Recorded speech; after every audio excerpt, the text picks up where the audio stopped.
when you look at Europe right now and you see Macron was talking about sending troops, NATO troops and French troops to Ukraine to fight with Russia. And we know that German Bundeswehr officials were discussing attacking Crimean Bridge with German Taurus missiles. Do you think that we are going toward World War III? Okay, I think we have to begin with facing certain realities, or at least they seem to be realities to me. After 2 years, a little bit over 2 years of war, the Russians are winning and the Ukrainians are losing. Any attempt to pretend otherwise shows a level of self-delusion or straight-out dishonesty, either of which is an unacceptable quality in a serious political leader. Over the last 2 years, as the Russians prevailed, most of the time, 1 or 2 times, the Ukrainians seemed perhaps to be able to make some sort of response. But that never lasted very long, and it never was effective in terms of the broader picture. Over these 2 years of Ukrainian loss and Russian victory, the West repeatedly escalated the war. Most of the time, the escalations took the form of threatening and then eventually delivering better, harsher weapons, missile systems, Patriot missile, HIMARS missiles, underwater drones, all of that. And likewise, there was a continuous series of sanctions, another weapon against Russia. Everything, and this is important for people to understand, everything failed. The military escalations failed. The financial sanction escalations failed. And so what you're seeing is the recognition, whether it be by Macron or Olaf Scholz or anybody else, a recognition that what they did failed. As politicians, this puts them in a very difficult position. They can either admit they failed and come up with some explanation that exonerates themselves, and there will be many who do that, or they can deny everything I've just said and pretend it isn't a failure and that they just have to continue. So we get the decision by Macron to float the idea of sending NATO troops, either by country or by NATO as a whole. That's an escalation. That's exactly what they said before they agreed to send F-16 fighter jets. They said they would never do such a thing. Before they sent medium-range missiles, they said they would never do such a thing. They keep doing it because they don't want to admit the failure of their policies to this point. Now, I enjoy reminding people of a famous definition that goes like this.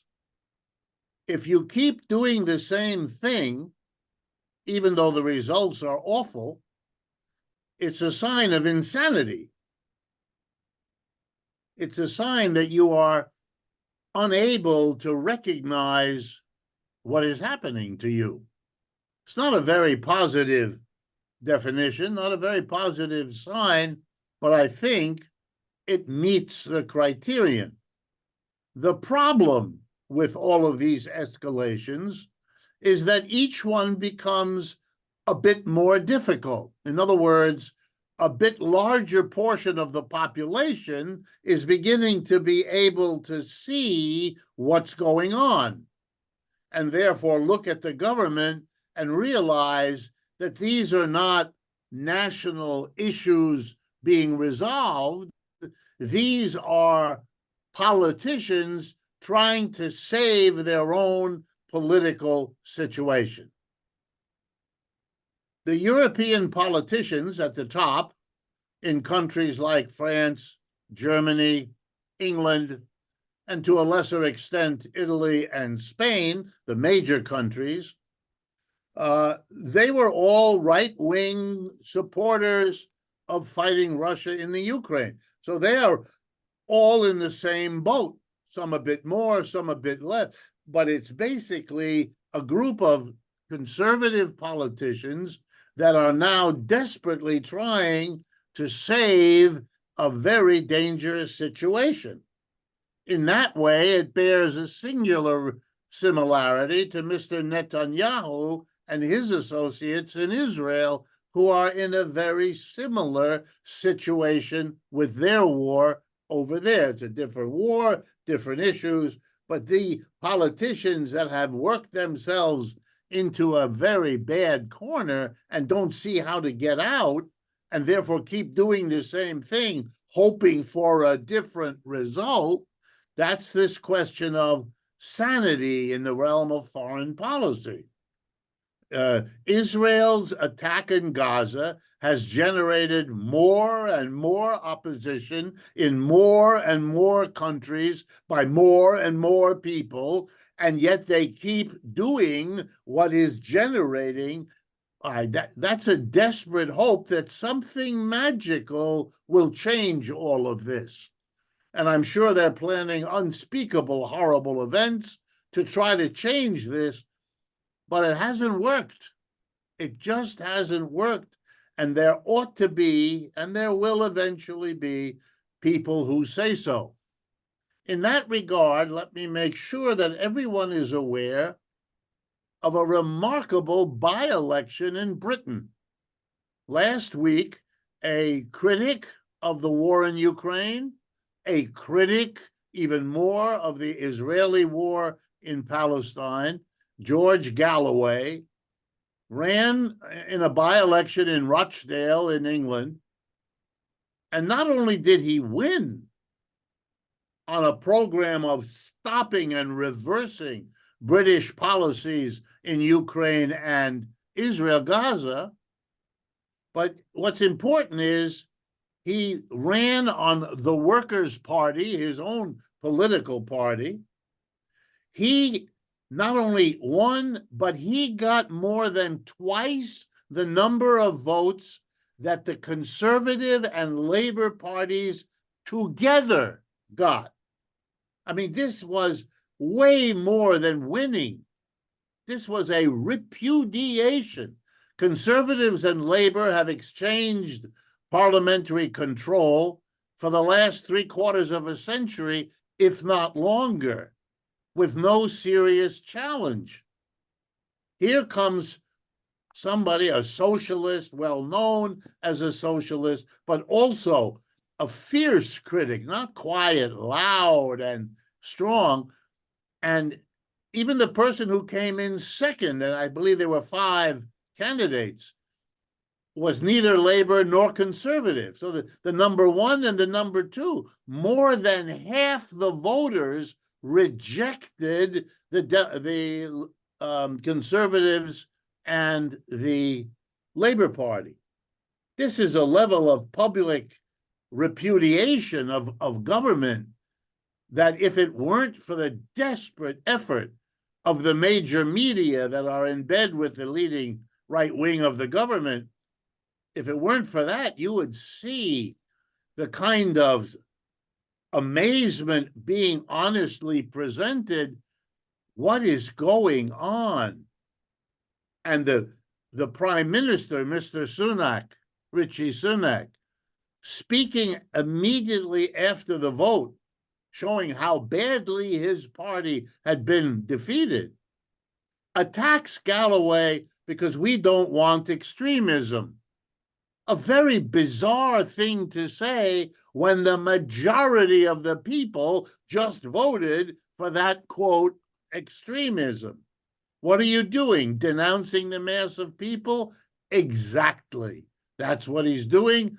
And Galloway nailed him for doing it in a way that if it weren't these people completely out of touch, would be embarrassing. Okay, so what does all of this tell us? Well, several things. Number one, the decision of Europe was a decision to back the leadership of the United States, because the United States took the position of helping the coup in Ukraine several years ago that brought in the Zelensky government. The key role was there played by Nuland from the United States. And this war was clearly pushed by and supported by the United States. There was some waffling, particularly by Olaf Scholz in the early hours and days of the war. Which way would the Germans go? But they all lined up behind the United States. And it's clear why they did that. They are right-wing governments, so they would feel comfortable with the United States. They didn't want to think about what it might mean if the war was lost. They did not calculate the possibility that the war would be lost. Terrible, terrible political mistakes that they made. But now they are going to pay a much higher price than they would have if they had told the United States, we're not going to be against you, but we are not joining you. You're going to have to work this out in Ukraine yourself. You are the United States. Russia is our neighbor. We cannot afford what you are doing. They could have. Would have been difficult, but they could have done it. By choosing to go with the United States, they are now exposed. They are exposed as the junior partner of the United States in a losing war. Now, this is the third time. They were a junior partner in Afghanistan, and they lost. They were a junior partner in Iraq, and they lost. Now they're a junior partner in Ukraine, and they're losing again. Emerging from this, what the world has seen is that the United States' ability to control the world militarily, economically, and politically is significantly less than they thought it was. When I mentioned before, they miscalculated. They thought that they could destroy the Russian army in the military way, and that they could destroy the Russian economy by the sanctions. They could do neither. And there's no sign that they're going to do either, with or without their escalations. It is assumed everywhere in the world, I do too, that the United States and Europe is not prepared to risk nuclear war because of Ukraine. I can assure you, as an American, that the vast majority of Americans do not know and do not care what goes on in Ukraine.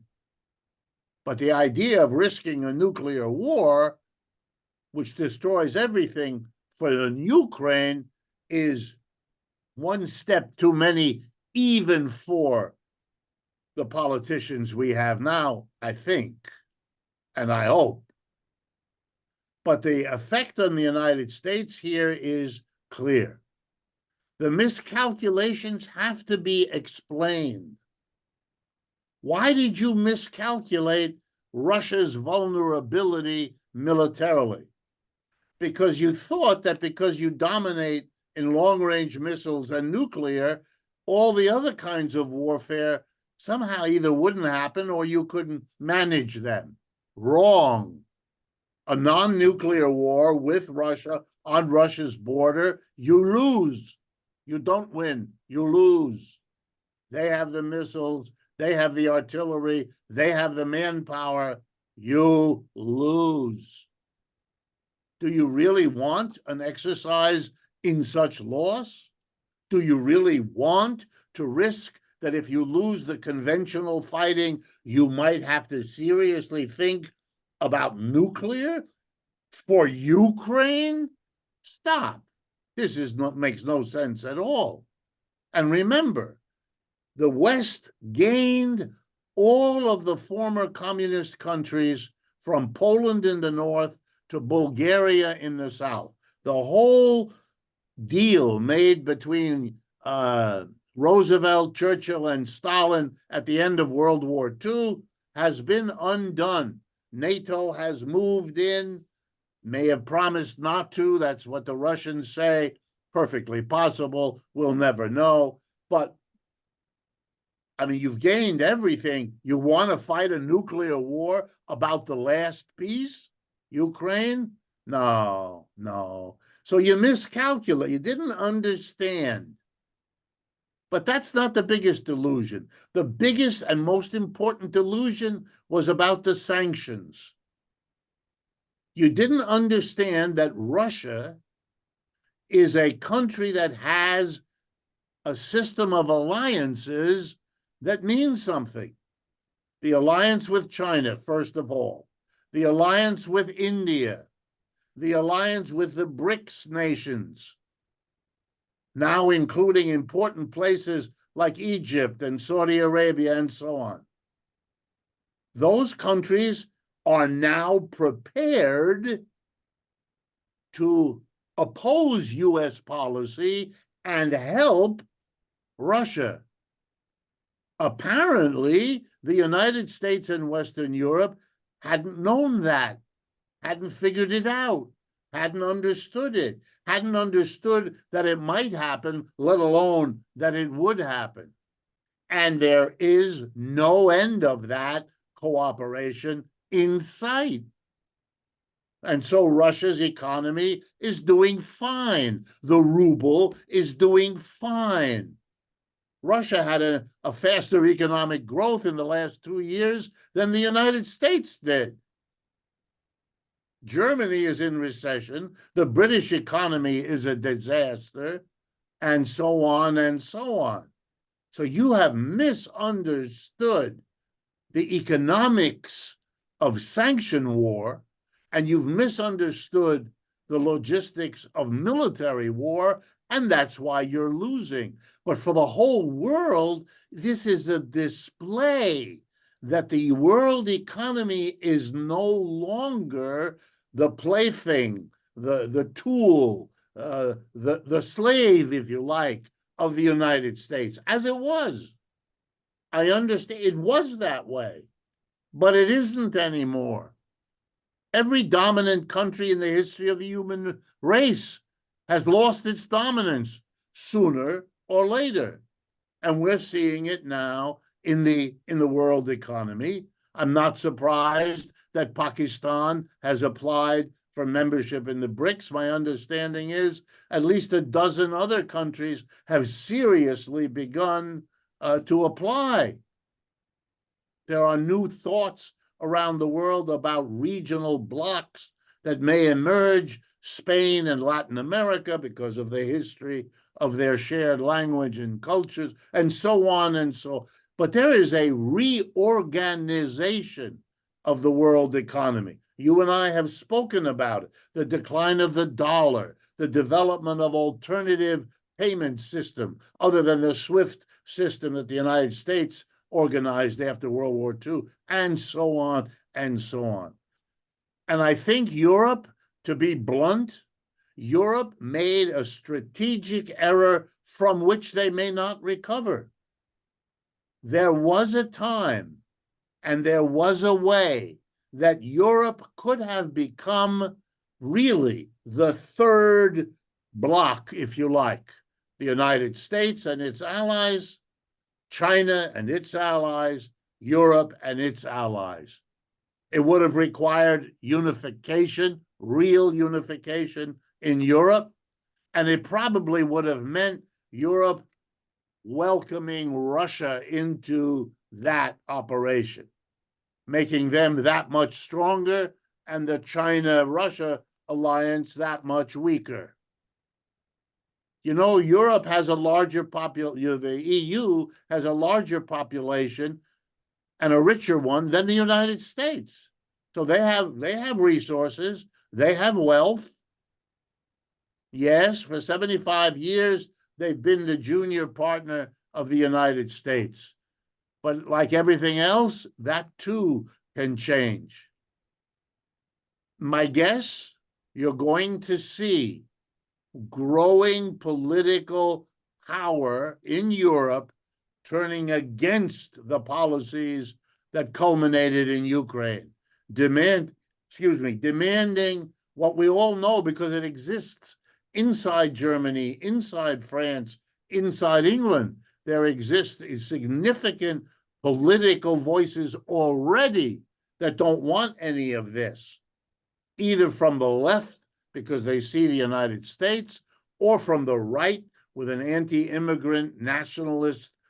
Yeah, it'll be complicated, but it'll make it more and more difficult for the kind of center-right wing that controls now to hold on. That's why you see efforts by Olaf Scholz or Macron or Richie Sunak to become more anti-immigrant in the hopes of weakening the extreme right, and then doing what they said about Galloway to attack the left and so on.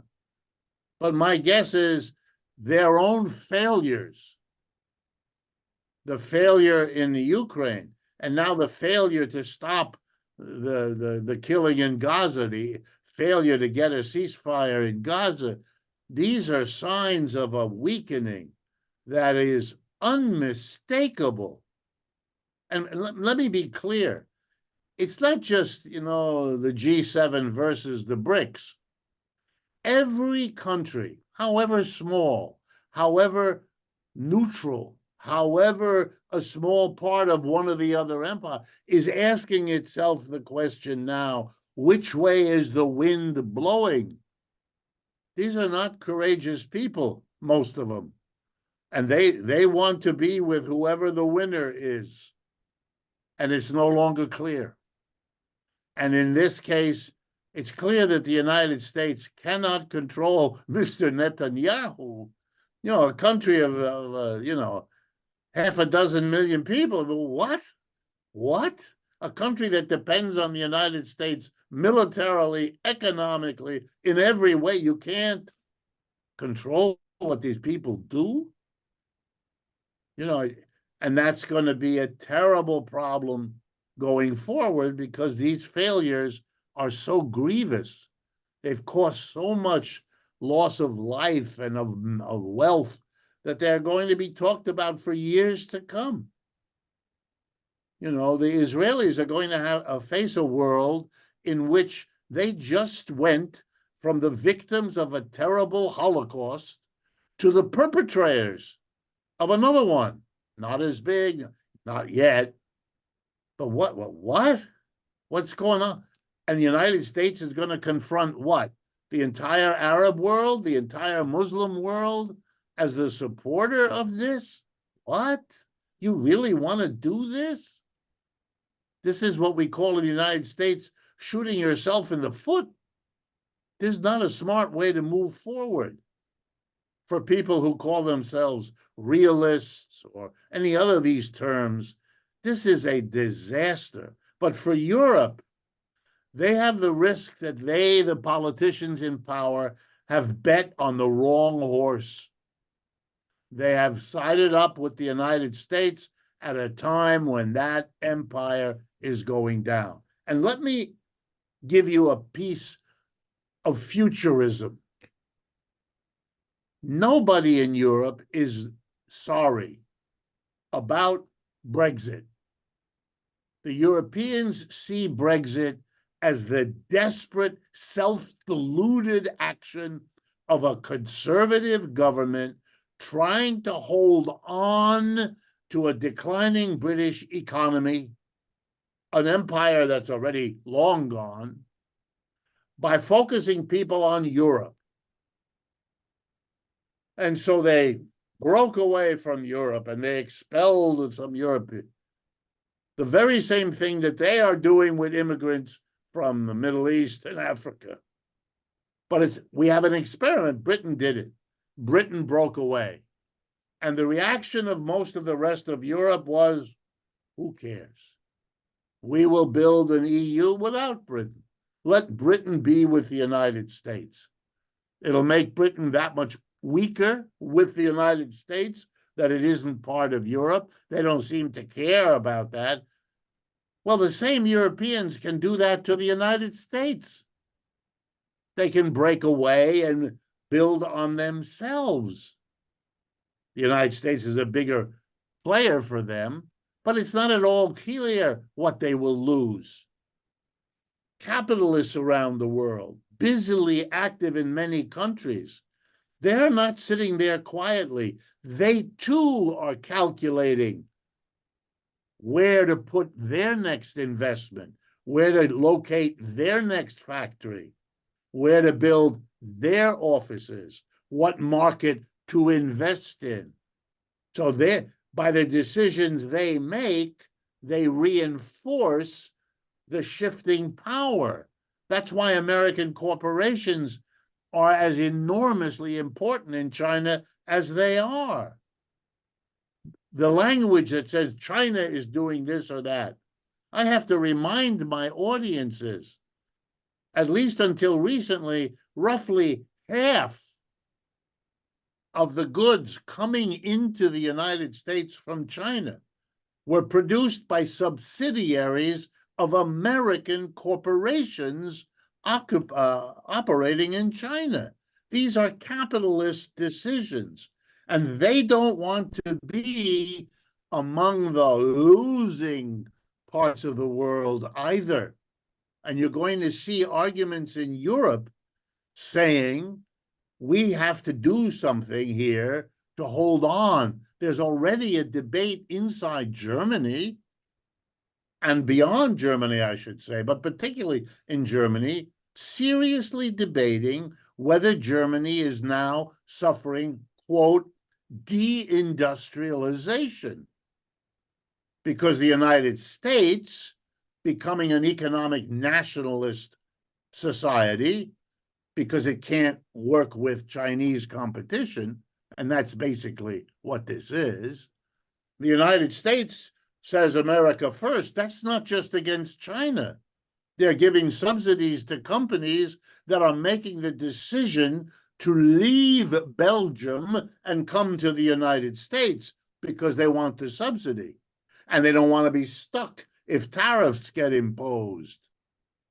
And so the Europeans are watching a situation in which their weakness is becoming exaggerated because they're not playing. Even if they don't want to be an independent force, there are going to be political voices saying, you have no choice. If you don't take an independent route, you will be wiped out. Your factories will move to the United States, and your people will be buying Chinese automobiles because they are better and cheaper than you can do here in Europe. And you will see your great European car companies, Fiat or Renault or Volkswagen, having more and more difficulties than they already have. All of this is going on, and it points to the fact that what you need in Europe is some basic decisions about genuine unification and a genuine economic program that takes into account the changed world economy. And these are political leaders who show no aptitude to understand what I just said, or to have a program for it, or for that matter, to have a program to do anything else. They simply are going along as if the disaster that they've been presiding over could and should continue. Of course, the British are now going to leave Rishi Sunak and the Conservative Party. If you look at the polls in England, the victory later this year of the Labour Party will be overwhelming. It's a rejection. That a person as odd and bizarre as Donald Trump could be in the position he is the same kind of thing here in the United States. It's a protest against normalcy of the sort we've had. And Mr. Biden is seen as the president who has been doing the same thing for 40 years, which is true. He has been. And so Mr. Trump is something new and different. And by being outrageous, he reminds people that he is new and different. And so he gets the vote of people who do not want a continuation of the same. Now, Europe is caught up in this. If they don't do something soon, and it may already be, but if they don't do something soon to deal with this changed reality, then it will be too little and too late. Richard, you talk about Europe, the difficulties that Europe is dealing with right now. We know that the neocons in the United States, they have some sort of agenda for Europe. If they really think that Russia and China are their enemy and they have to fight with these two enemies, why they're not having a good concept on Europe? Because when you have some sort of alliance with Europe, you have G7, you have NATO, and you want to have your allies being stronger and stronger. It doesn't seem that they're trying to help Europe. The simple question is Europe better off than before this war in Ukraine started? No, I think that the neocon position about Europe has been pretty consistent for quite a while. Europe is to be a wealthy junior partner of the United States. When there's a war that the United States wants to fight, it refers to its military as a coalition because there are 4 Canadians, 11 Dutch people, 19 French, and 2 Polish deserters who join. In other words, this is a joke. This is a politics in which the United States is the dominant power.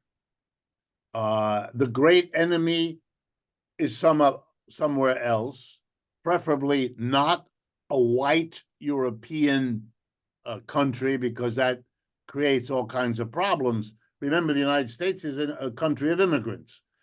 So having a war against Germany or Italy or France, that becomes complicated and difficult. And we don't handle that very well.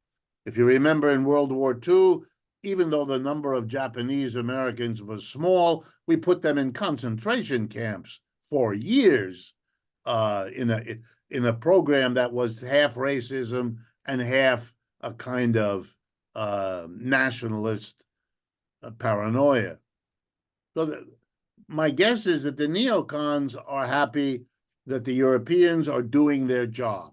They're providing money because they have some, and they're providing troops because they have some, and they're providing military equipment because they have some, and otherwise they're simply a cheerleading, supporting the United States in the UN and publicly. It allows the neocons to talk, which they do, as though the whole world, I mean, it becomes really frightening in the United States. When you listen, we have once again the phrase, the free world. It comes out of the Cold War. It was a clever slogan there to distinguish the United States from communist Soviet Union. Now there is no communist Soviet Union. Now Putin is an enemy and a critic of the Soviet period of Russian history. Makes no difference. We have again a free world, and we just change the name. Instead of denouncing him for being a communist, we denounce him for being an authoritarian. What? You know, we are allies with authoritarians left and right. Every corporation in the United States, we are an economy run by about 1,000, 1,500 major corporations. You know their name: Apple, General Dynamics, General Motors, all of that. The CEO, the chief executive officer of every one of those corporations, is an authoritarian leader. He's not elected by the people he supervises. He can fire them almost at will, or certainly with a little effort. They all know it. He knows it. He's an authoritarian leader. He has at his disposal billions of dollars with which to buy politicians. But we call other countries authoritarian. But no one is anymore fooled by this, except the American public, which scratches its head. I'm not sure your viewers know, but something like 40% or more of Americans, when polled about Russia, do not know that the Soviet Union and Russia are not the same thing. They think we're still in the Cold War, which is why phrases like the free world, and the politicians here talk about the whole world agrees with us about Ukraine. It doesn't. The votes in the UN are crystal clear. They're not reported here, or if reported, not discussed in any way that they become general understood knowledge. Same with Israel and the Palestinians. Americans are shocked to discover, which no one expected, that the support of young people, of Black and brown people, is tilting more and more toward the Palestinians here in the United States. They're the ones out in the street making the demonstrations. You know, it's that wasn't expected. Mr. Biden is a supporter of Israel, has been all his adult life. He just went out there, gave them a carte blanche, and assumed that the whole world would support, but they don't. They just don't.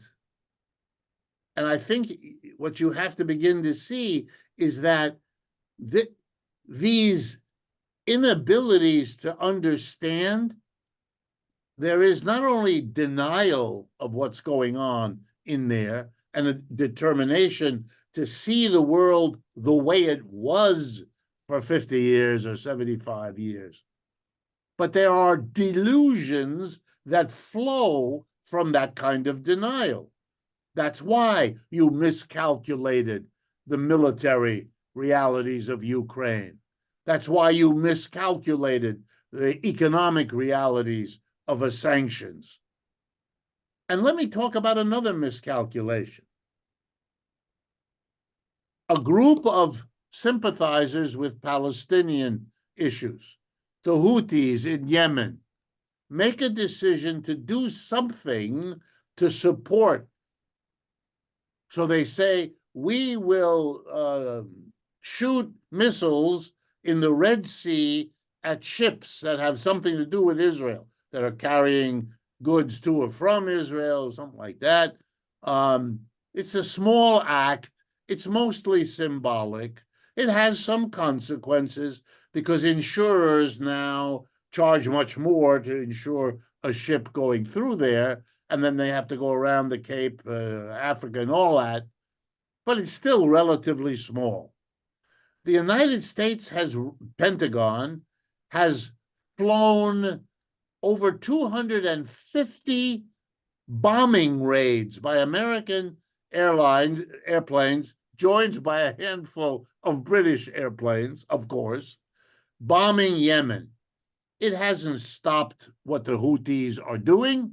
It hasn't made the Red Sea one bit safer.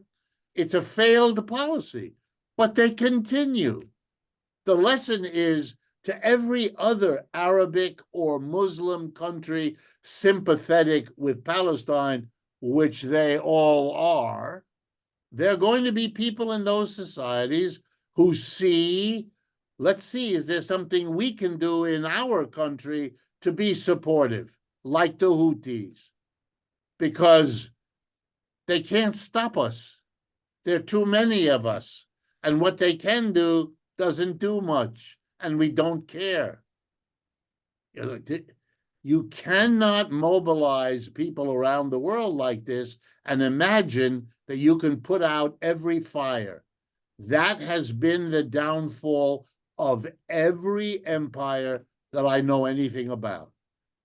It's called overreach, when an empire tries to keep itself going by doing too many things against too many people in too many different places, and it can't do it. And then it begins to fall apart. And that's what I see. I see it in my own country here. I see our dysfunction at home, which is only going to get worse. These divisions that we have are very serious. They are not going to be resolved by whoever wins this election. Nobody should imagine if Mr. Biden wins, Mr. Trump will do what he did after losing last time. And if Mr. Trump wins, it will probably be worse, because you will have a mass of people who have no respect, no willingness to support, no willingness to tolerate. And what is he going to do? Use the army? Too late. The gaps here are becoming unmanageable. And I think people are recognizing it, whether it's a political official in some African country or it's the head of a CEO of a major corporation. You want to locate in the United States? Really? You sure? Why don't you locate in Mexico? Is it safer? Wow. For most of the last 200 years, nobody would have thought that. Now they do. I just read an article about a decision to locate in Mexico, not for reasons of tariff and all of that, but because it was considered less dangerous. So for me, I think that the neocons are enjoying the end of their regime. They can't even hold on to the right wing that they used to be able to keep close relations with. The right wing doesn't want the war in Ukraine to continue. That's the one holding up the funding. They can't get them. They certainly can't get the left. They certainly can't get young people. The argument that saving Ukraine is a great political thing against the evil Russians, that's not a durable argument. It gets weaker each day. It's still strong, but it is weaker than it's ever been. And the vista of an unending war there, striking more and more people, is crazy. You mentioned Victoria Nuland. She was in the Bush administration, in Obama administration, in Biden administration. She was one of the key roles of this conflict in Ukraine. We've learned that she's stepping down. Do you think that after decades of this policy that has failed in Ukraine, is this a sign that we can learn from, that the United States is changing their policy in Ukraine, or it doesn't matter if she's there or not? Well, I certainly don't think it matters whether she's there or not. What matters is whether or not the neocon approach that she's been part of for many years remains the ideological framework of the people who work in the State Department and the military and so on. They always had their differences. It's never been unanimous. Nobody should think that it has, but we'll have to see whether her departure, it could be part of a change, it could be, but unless you're an insider, you really can't know what that is. I do think that, especially if Trump wins, that for other reasons and in a very confused way, they might begin to look for some other policy. But I want to stress, nothing Mr. Trump has said indicates that he understands any of this or that the people around him do. You know, in America, political leaders have to say, America is the richest country in the world. It isn't. It's the most powerful country in the world. Maybe by some measures it is, but by others it isn't. When I explain, for give you an idea, when I explain to my American audiences little details, like the population of China is 4 times that of the United States, they can't quite digest it. They need to think that the rest of the world is poor, backward, weak, and the United States is the opposite. You know where you saw that? I don't know if you caught the interview that Tucker Carlson did with Vladimir Putin in Russia 2 or 3 weeks ago. Okay, when that came out, there were a bunch of clips of Tucker Carlson, who spent a week or so in Moscow, and he took camera with him, and he went into the subway, and he went into a supermarket, and he went around. And he was like so many Americans. He couldn't get over what he was seeing. He marveled. Here was a supermarket, and you could see a supermarket with, the trays where the meat is kept in a plastic wrap, and then he could go and get some bananas and put them in his little cart that he did. We have supermarkets like that everywhere in the United States. Europe has supermarkets like that everywhere. Asia, Africa, and Latin America, more and more have that kind of. He couldn't get over. Look at this, he said. This is a supermarket like the one I have at home. He was amazed. And then he went into the subway. And it was an interesting moment. He looked at the subway and he said, my God, it's clean. It's beautiful. It's brilliantly lit. It has artwork on the walls. And you see all of that. And he goes, my God, I always thought subways have to look like the one in New York. Dirty, broken, full of rats and everything else. I live in New York City. I go into the subway. I know what they're like. And the American commentators who showed these clips were very angry at Tucker Carlson. They didn't like what he was saying. They said, no, in a dictatorial, authoritarian country, they can put together the resources to have showcases like this subway. And I remember thinking, they are so desperate that they have become stupid. If you go to Paris, France, which has never had a Soviet government or anything like it, they have a beautiful subway system. My family is French. I have been in the Parisian subway system 1,000 times in my life. It's much better than the American system. Much quieter, much cleaner, much more elegant. You don't need to have an authoritarian government to have a nice subway system. It's a question of your priorities, that's all. But they're so upset that a conservative talk show host, Tucker Carlson, should have positive things. So and this is serious, the neocons brand people like him an unpatriotic treason, like they do with Trump and so on.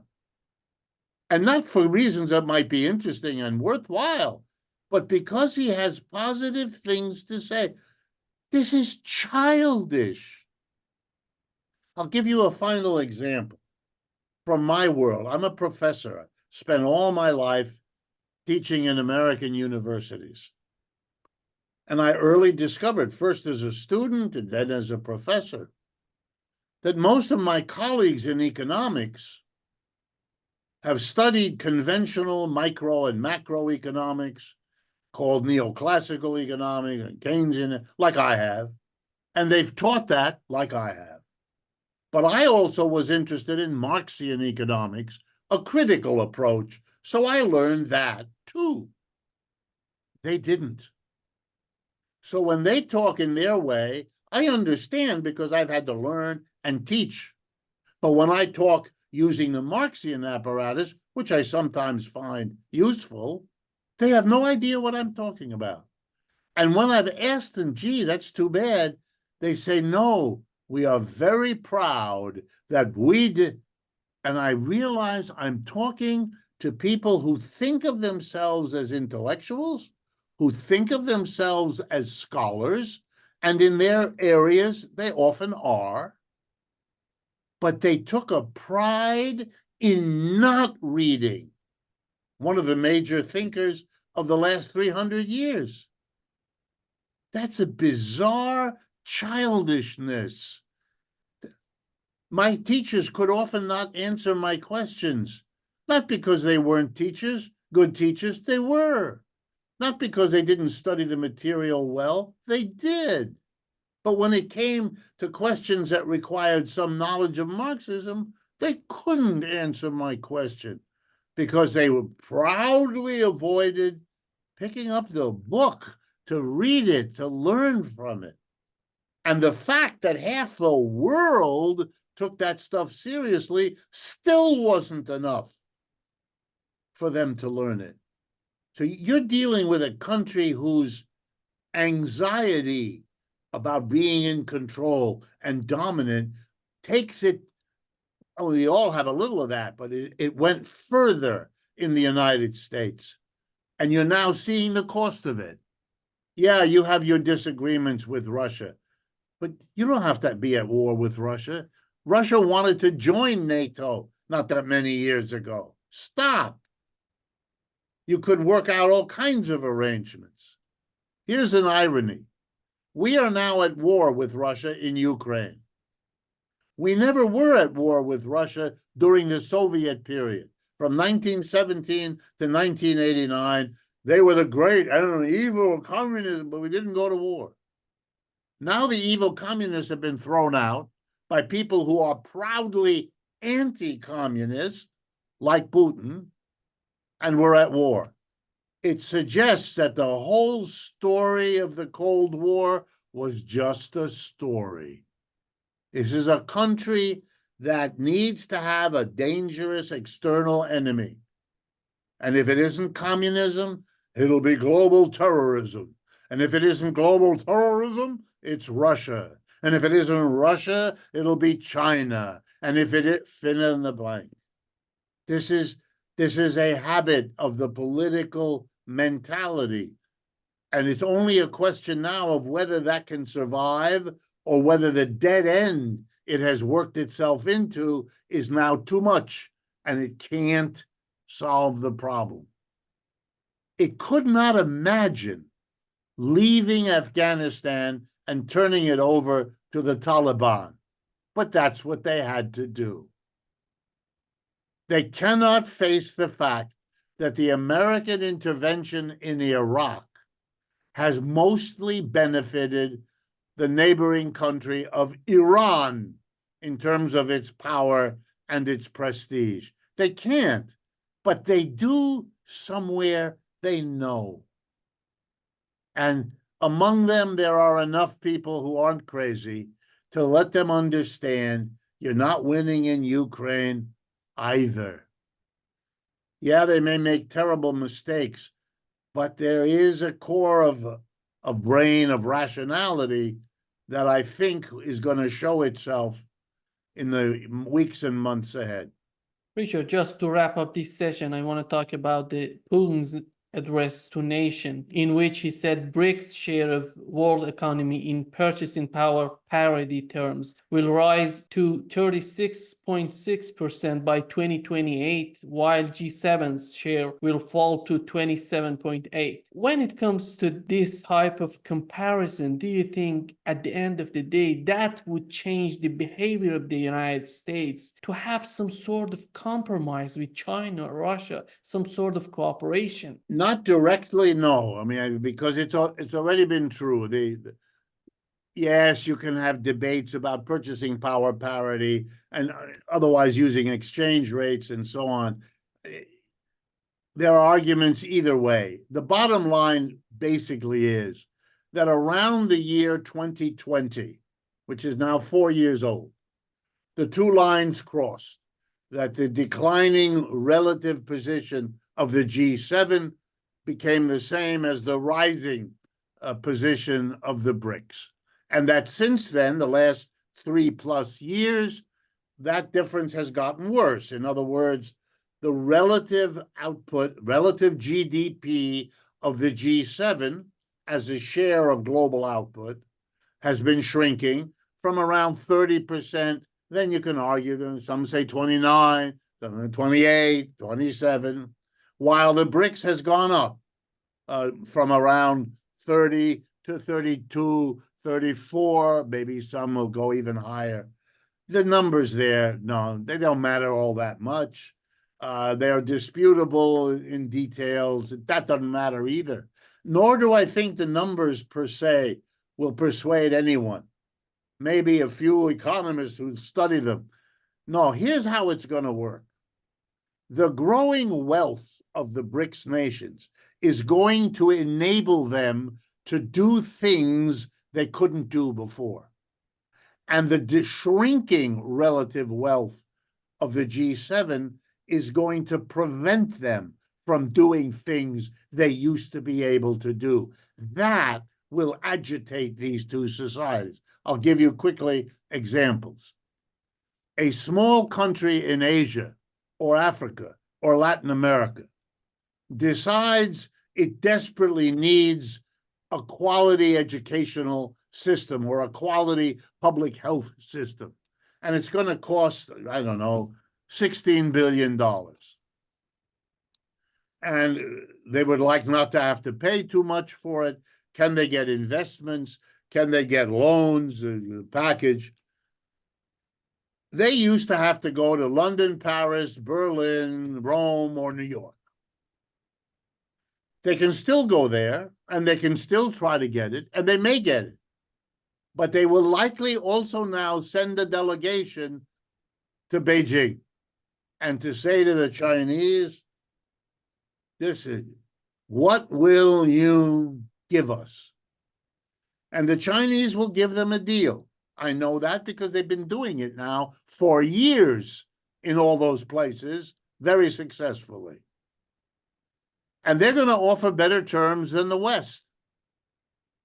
And that country is going to take the better terms, not because they like the BRICS better, but because they don't have the money. They need the better deal, and they will. Okay. Now here comes the contrary example. Another country somewhere in the world is having a dispute and called on the American military to help them.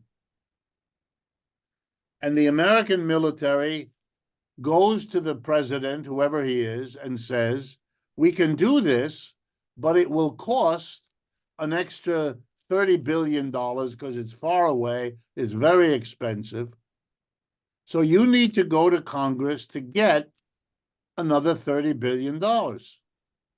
But the Congress is going to say, no, we can't.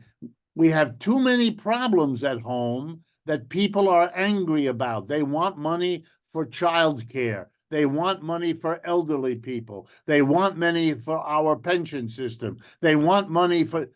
You can't keep saying no to them and send money into these foreign countries. They know what happened in Afghanistan or Iraq or Vietnam or now Ukraine. They don't want more of that. And they are going to say so. And so the president has to turn to his generals. He's sorry, but they can't do it. That's going to happen. Lots of little moments like that are going to happen. You're going to see initiatives by right-wing, left-wing congressional groups pushing for what they want and discovering that if the president wants to do something militarily in the Far East, they can make a deal. Okay, we'll give you the money to go and do something stupid in Taiwan, but only if you give us X. But he can't give them X because they don't have the money. And how's he going to get it? He can't borrow more. The United States debt is now $34 trillion. It's too much. It's frightening people. So he can't do that. He can't raise taxes because that's impossible in American politics. So he has to say no. This is a new experience. They're not good at that. They've been printing money like crazy for the last 25 years because they don't want to raise taxes. So they borrow and print the money. The one part of the government, the Federal Reserve, prints the money to lend it to the U.S. Treasury, which borrows it to finance domestic spending and foreign spending. And everybody understands that will hit a limit. No one quite knows what the limit will be. But if interest rates stay high, then that debt is expensive to carry, and that's going to make budget issues very difficult, blah, blah, blah. So you're seeing, well, I cannot tell you, and nobody can, is whether this will reach its limits next year or a decade from now. That's the unknown at this point.